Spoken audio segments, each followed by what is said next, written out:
Welcome to episode 24 of the Strategic Momentum Podcast. I'm your host, Connie Steele. Our guest today, Dana Cavalea, spent 12 years with the New York Yankees Organization. He spent many years as a director of strength and conditioning and performance enhancement, and he had the opportunity to train baseball greats such as Alex Rodriguez, Derek Jeter, and Mariano Rivera. Today, Dana is bringing those same performance optimization techniques to business leaders, entrepreneurs, and pro athletes all around the world. We discuss what leaders are struggling with today and the parallels between sports and business, as well as the strategies you can apply to optimize your own performance.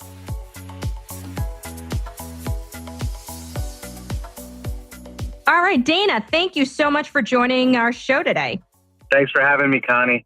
Dana, let's talk about your career journey, as you've had a pretty serendipitous path that led you to your job as the former director of strength conditioning and performance enhancement for the New York Yankees. Yeah, so I always wanted to be a player myself.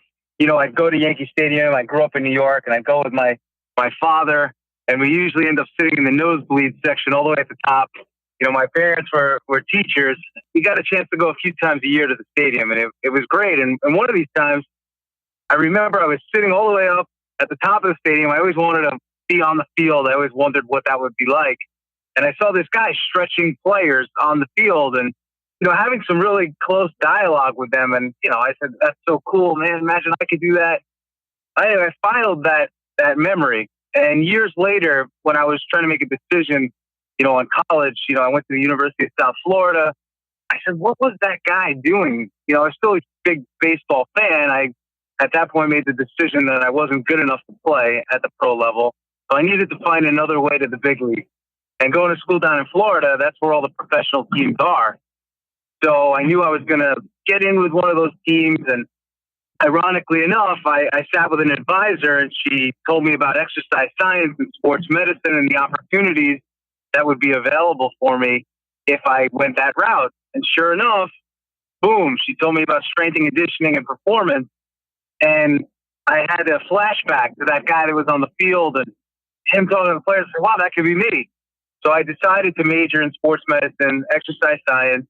You know, just a couple of weeks coming down from New York to Florida, started interning with the football team. And the strength coach there, a guy by the name of Ron McKeefer, said to me, Dana, hey, I got a call from the Yankees. Would you be interested, you know, in just managing the weight room and interning with them?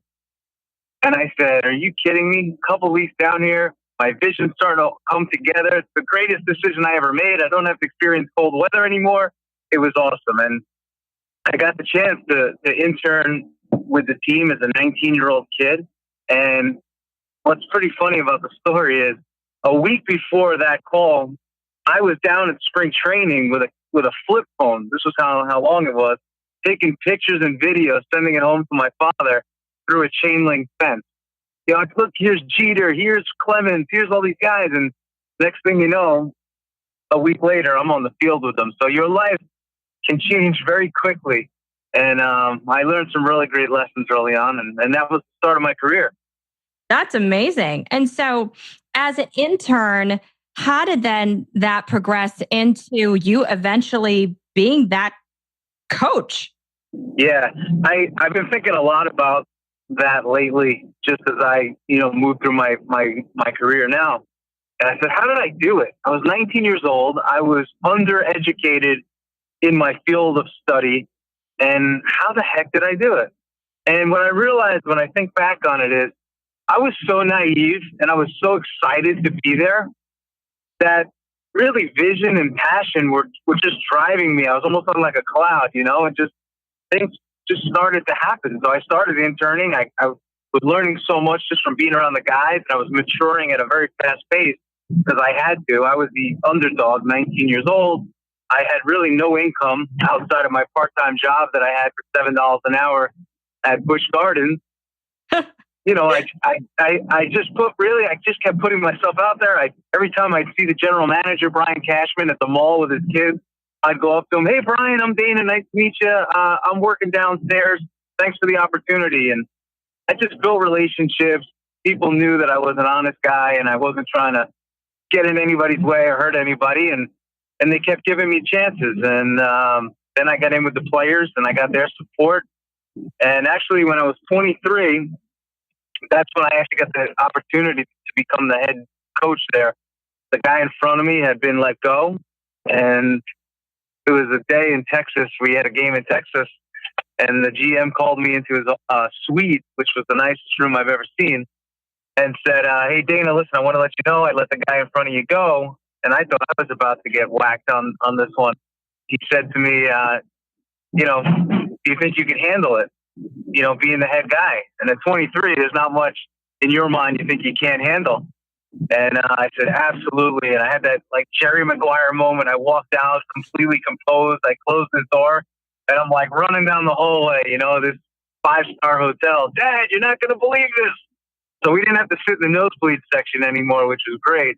And I finally got a chance to touch the field at Yankee Stadium in the Bronx and be the head guy there. So that was a really great journey, and vision, passion drove really the whole thing. There was no recipe or formula outside of just being totally committed to where I wanted to go and where I wanted to be. That's pretty incredible. I mean, the key thing I also take away from that is that there wasn't fear. I mean, that you said it was that vision, that passion really drove you, but that helped subside fear that I think most people have when they're starting out their career or in any career. That fear can be one of the biggest inhibitors to really moving forward and excelling. Yeah, what I realized is fear doesn't get you until you're about 30. That's when it really starts to sneak in. You start to become rational and you start to have other priorities in your life and you start to overthink. And, I had a coach tell me one time, you start to get mentally constipated and you start to just overthink and overplan. And I think, we become so hyper analytical. And back then I didn't have enough knowledge to be that. I just said, all right, I'm going to put myself out there. And, my mother is all about, she's from Queens, New York, and it's go get it. Whatever you want in life, you go get. No one can tell you no. And if they do, I said, no, you just said they can't tell you no. But if they do, you just say next and you keep moving and find the next person that tells you yes. So, but fear is a big time inhibitor for most people. They're trying to be perfect and call the right play all the time. And it just doesn't work like that. And I learned that in sports very quickly. So given you were there for 12 years and now what you do is a performance enhancement consultant and coach. So what struggles and challenges do you see in the executives and the businesses that you work with that parallel what you've experienced when working with the Yankees? Yeah, I find, the buzzword would be balance. Most executives and most CEOs and most people driving companies today are out of balance. And what I realized, to be successful, you have to be a little bit out of balance. It's just when you go too far for too long, that's when you have the chance of a true breakdown and really having your train derailed. So when it comes to executives, I try to instill in them the same things that we would instill in players: the importance of routine, the importance of structure, boundaries, balancing, the things that are important versus the things that are not that important. So it's really distilling the important aspects of sport and bringing it over to those CEOs, executives, and corporate leaders. Because some of these people, when you talk to them, they think that they could just go on forever and just keep going hard. And then, they have a cardiac episode, or they burn out, or they start to get severe anxiety.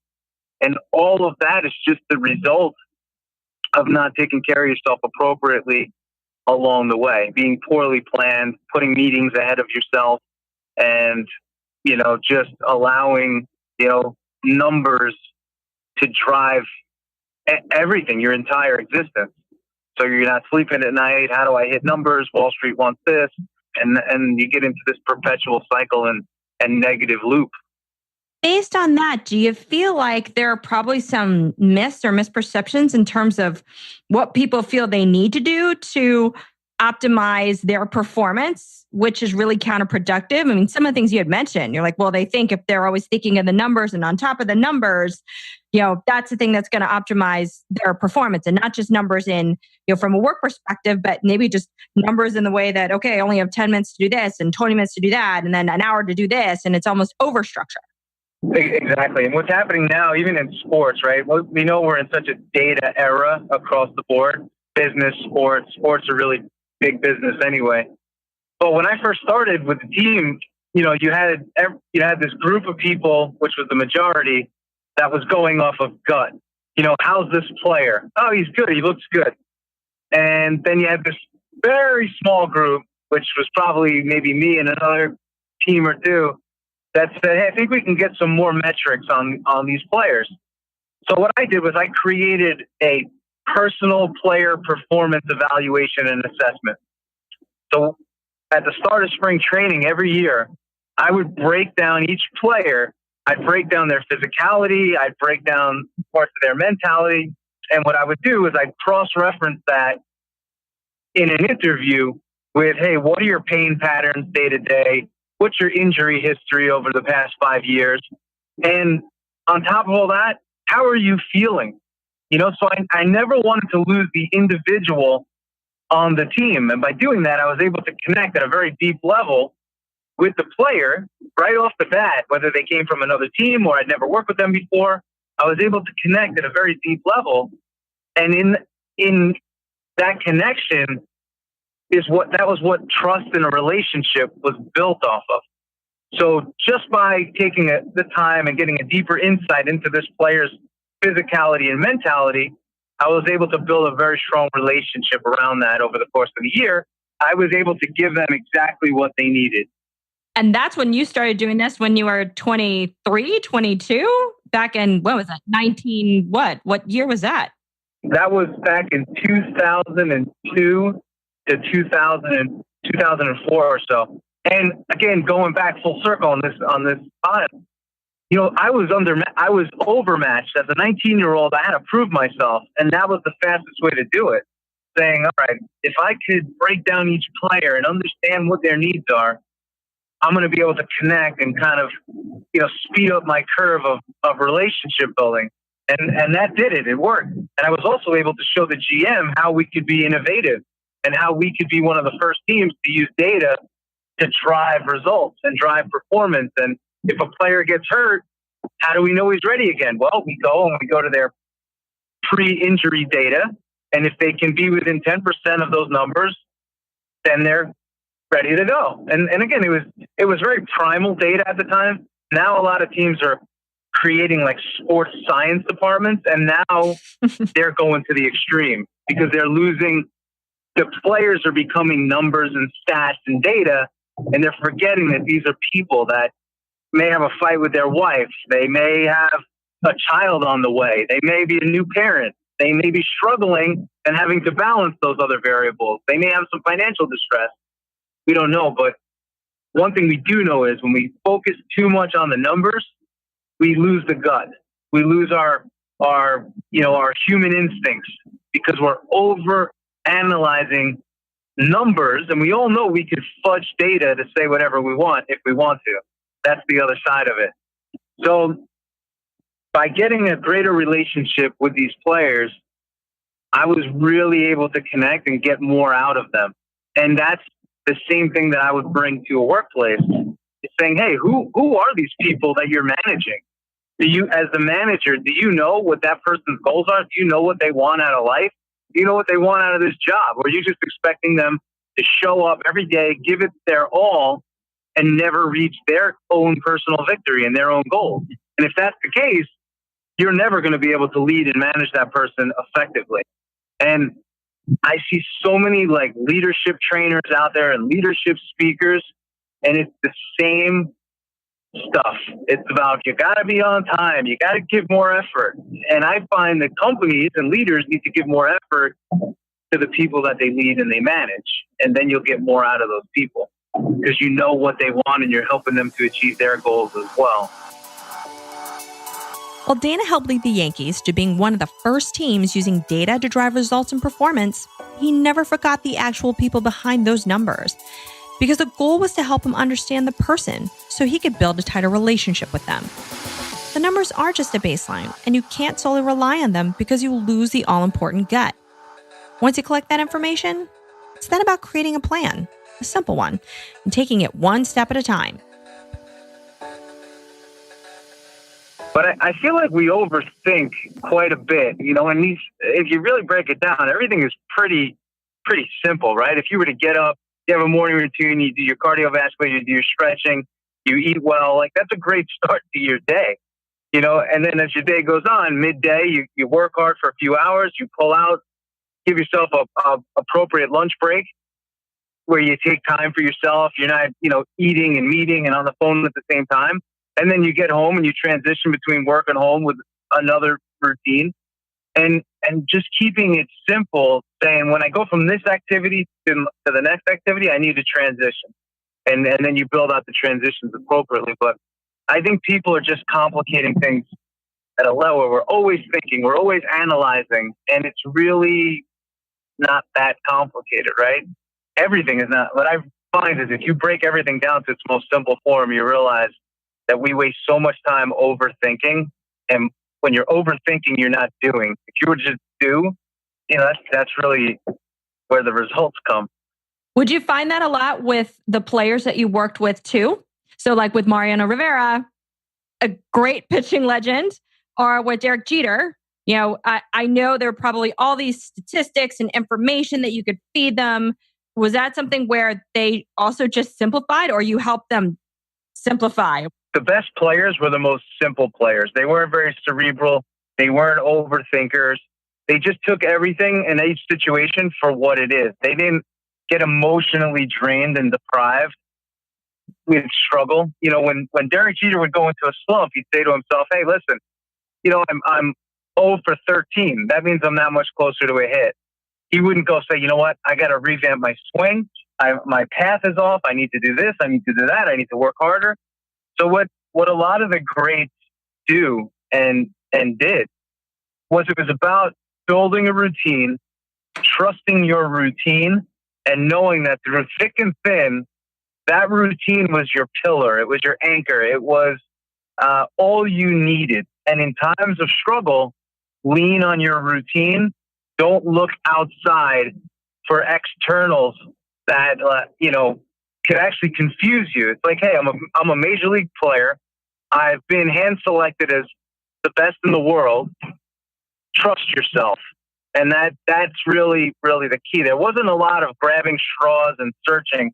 Your players that didn't have long careers were the guys that were always changing their stance. They were the guys that were more superstitious, changing their batting gloves when they didn't hit or changing their bat. And I think we see the same parallels, in business as well. Like there's these certain people you come across that run great companies that are just anchors. When you're around them, you feel more secure just because they're leaders. They get it. They provide you security because they're not changing all the time. They're very convicted. And that's what I found in the great players. They were so predictable. They were so consistent. Their self-belief was off the charts, but they were not people that would just go to the newest fad or say, oh, work-life balance, we got to do this. It was just not that sort of wavering. They didn't waver too far from what they were and who they were. Well, that's actually a great segue into the other question I was going to have, which you addressed a bit, is that, what do you feel inhibits an executive's ability to truly perform at their best? And so you talked about that. It's just having that self-confidence and consistency. And if you don't, that is one of the greatest inhibitors. But what else would you say if you wanted to expand on that too? Yeah, I think that a lot of executives and, C-suiters, they abuse themselves and they allow themselves to be abused. And it's crazy because they're, in most companies at the top of the food chain. But what I find is they don't own their schedule. They don't put up enough boundaries. And it's like they're trying to accomplish so much in a very short period of time that they're compromising their self or themselves in order to do that. Less is more is a powerful statement, because how many times do you see an exec going from one meeting to the next meeting to the next meeting to the next meeting, and they're not even properly digesting what they're taking in. It's just becomes the meeting merry-go-round. And in the end, how effective was your time? And really, what I found, most people can work well and stay focused for a 90-minute bout maximum at a time. So if you're going on these long runs throughout the day where you're engaged and trying to stay locked in for 3-4 plus hours, then you have lunch, then another 3-4 plus hours, it's very difficult to sustain that level of focus. I relate a lot of things to the game of baseball because it's such a great teacher in that when you get up to a bat, you're focused. As soon as your at bat's over, you get to kind of relax. And I always felt that if you could help executives build their schedules and build their lives the same way, when you're engaged, you're engaged. When you're not, you can kind of pull back. Don't just go from one thing to the next thing to the next thing, because it's unsustainable. And a lot of people, especially your type A competitor, looking to build and go after it, they don't feel that they are going to burn out. They think that they're that true 1% that will defy all the odds. And, what happens to a piece of an electronic when you plug it in for a long time? It eventually burns out. The same thing happens to people. They just don't realize it. Or they start procrastinating or making excuses. And those excuses, a lot of times, and the procrastination is just based on general fatigue, mental and physical fatigue. It's not that you're lazy. You're just tired. You're just fatigued. Your routine is not working for you. It needs to be revamped. Or, you need to take a 3-day vacation or take that day off and not feel like, oh my God, I'm going to take this day off and now I'm going to be behind the ball even more. And if I'm not working, somebody else is and I'm going to get beat. That's not true. I think that's a hard thing for most people to break that habit, because in this day and age, things are moving so rapidly. Businesses are always on the go. The pace of change in a market or industry can change on a dime. So there is that constant pressure. That all being said, then how do you go about building the right strategies to help these executives make those necessary changes, to have that break that you were talking about, to have that time to think, absorb, and help to re-engage and focus on the things that are important? Yeah, the X's and O's of it are simple. It's basically laying out their schedule during the day and say, hey, here's when you work, here's when you're available, and here's when you're not, and here's what I want you to do when you're not available. That's the easy part of it. But what I try to find out, and this is really my whole job as a coach, and again, I'm an on-field coach, I'm not just a business coach, is about understanding what's driving you. It's about why are you making the decisions you're making, and why do you feel you have to be so engaged? And what I found is a lot of people are just acting out of really habit and saying, well, the company culture says we need to be working all the time, so I need to be working all the time. And the Yankees was a lot like that. And I found that if I was able to do it my way, I was going to be successful. And at the end of the day, you're being paid to be successful. The company that you work for and serve is looking for a result. So does it really matter how you get there? Not really. If you get that result, what we have to do with a lot of people that we work with is break their bond to, this is the way I've always done it, this is what I have to do, this is what the company says, and focus more on what do I need to do in order to achieve the desired result that the company wants and that I want for myself. And everybody's different. One of my CEOs that I work with said, Dana, I don't allow meetings to take place during the workday. They got to have meetings between 8 and 9 and after 5 if you want to have a meeting. When you're here, it's work. That's it. And this guy has sold a few companies for a few $100 million. And wow. He said, I just never believed in true corporate, nonsense. And that was his mentality. He's like, we're doing it my way.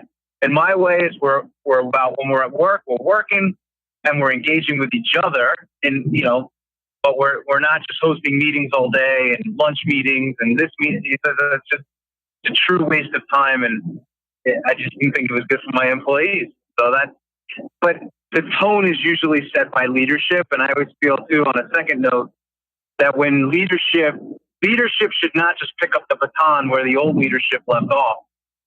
If you have a style that you want to bring to the table that's unique and you feel will work well, bring it. But I just feel in general, most people are just doing what they've always done, and companies they're just spinning.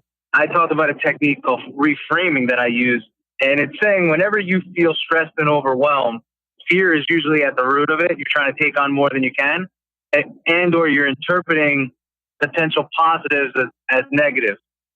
And what I use with our players, again, guys, when they would get in slumps, when they get down, is a tactic called reframing, where like a Derek Jeter example I used before, although he's 0 for 13, he's getting that much closer to a hit. Although this guy gave up 2 home runs pitching, how do I reframe that to say, you know what, but I made my pitches. I just got beat. And that's what Mariano Rivera would say. And as an employee, you could do the same. And it's the same thing if you're a C-suiter and, the board says, hey, we need to do this and we need to get you, we need more out of you. You could reframe that instead of looking at it as pressure, as saying, hey, this is great. They trust me to get this company to the next level. We found reframing to be a really powerful technique to keep you optimistic, moving forward, and not getting dragged down by, potential negatives.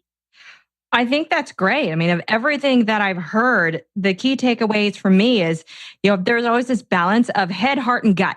There's data from all three, but you were able to determine really early on in your career with the Yankees that you need to mesh those three to really create that holistic picture of the person that you're supporting. And without that understanding, it's going to be hard to optimize that performance. So, that's one thing. But the other piece of reframing is that if you're constantly going to be looking at the challenges in one way, you're going to run into the same limitations, challenges, and barriers that may have occurred in the past. But by, flipping on its head and shifting the perspective, or maybe taking somebody else's perspective, because we often hear in business, it's an inside out point of view versus an outside in point of view.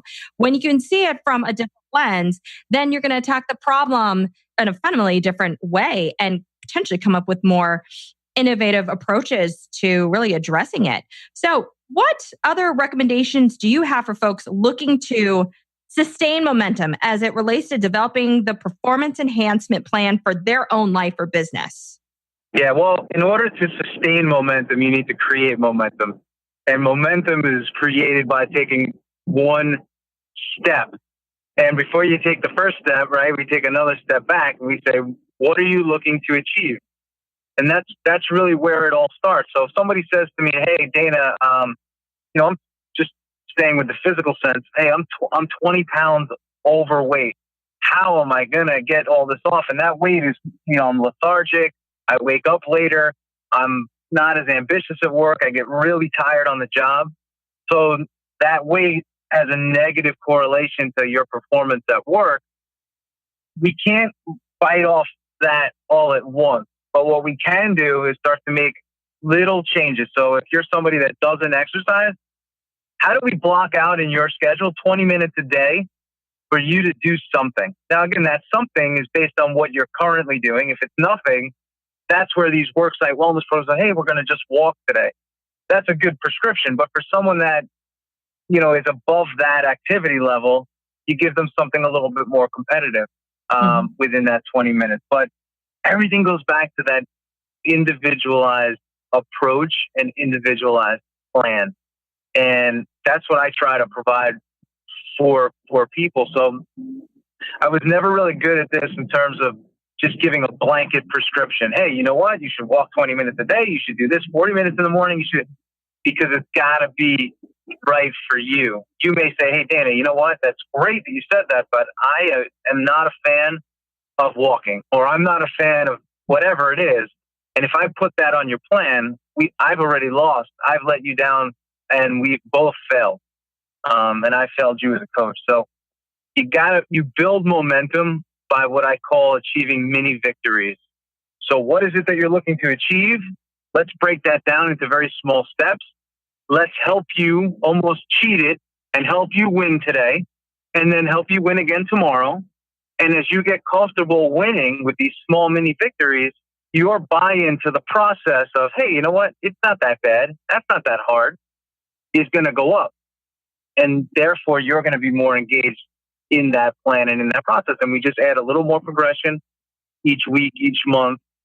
And when you look over a 90-day to 120-day period, you've done a lot of winning, many victories, and you've also bought yourself into this process as well as a result. I think and throughout this process, you've then built confidence in that individual that they can achieve this, and that big, hairy, audacious goal that may have been seen as, oh my gosh, can I ever get to that? You've broken it down as something that's much more tangible. And then you're really communicating this flywheel effect, essentially. Yeah.